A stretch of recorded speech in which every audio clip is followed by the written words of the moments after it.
কিছুদিন ধইরা এই যে লাবুবু পুতুল নিয়ে অনেক মাতামাতি ছিল মানুষের। আসলে কিছুদিন আগেও কিন্তু পুতুল নিয়ে একটা ঘটনা হয়েছিল। একটা মেয়ের নাকি বাসায় আঁচড় দিছে, রাতে নাকি পুতুলটা জায়গায় উঠতো এরকম কিছু। তো সেদিন থেকে আমিও একটা জিনিস ফিল করছিলাম, বাসার মধ্যে আমিও কিছুদিন আগে অনেক পুতুল দিয়ে খালি সাজাই রাখতাম।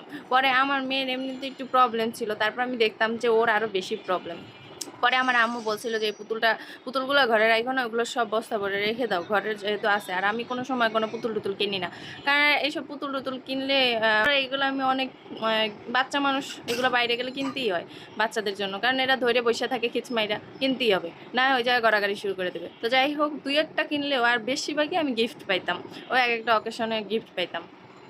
তো কি হয়েছে, আজকে আমার যেটা নিয়ে কথা বলতে চাইছে, আমি ইন্ডিয়ান একটা মেয়ের ভিডিও দেখি, মাঝে মধ্যে ওদের ভিডিও আসে, ওই যে শালা শুয়োর বলে ওদের, মানে ওদের ডায়লগটাই এই। তো যাই হোক, ওর ভিডিওটা দেখছিলাম ফার্স্ট, যেদিন ও ওর হাজব্যান্ডের কাছে আবদার করছিল লাবুবু পুতুল নিয়ে, সেদিন ভিডিওটা দেখছি। আর আজকে ভিডিওটা দেখলাম যে ওর নাকি শরীর অনেক খারাপ হয়ে গেছে, যেই 2 দিন ও লাবুবু পুতুল আনছে সেই 2 দিন থেকে। তো আমি সত্যি এইসব বিশ্বাস করি যে পুতুল টুতুল জিনিসটা অনেক খারাপ, আর লাবুবু পুতুলের মধ্যে অনেক এটার একটা রহস্যজনক কাহিনী আছে, এটা হয়তো অনেকে জানে না।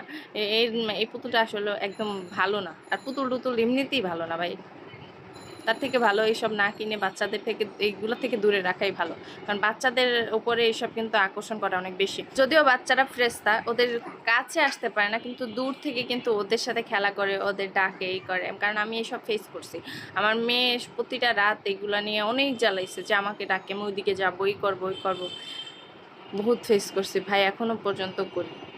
রাতে ওরে বাইরে নেওয়া যায় না, কত রকমের প্রবলেম হয়।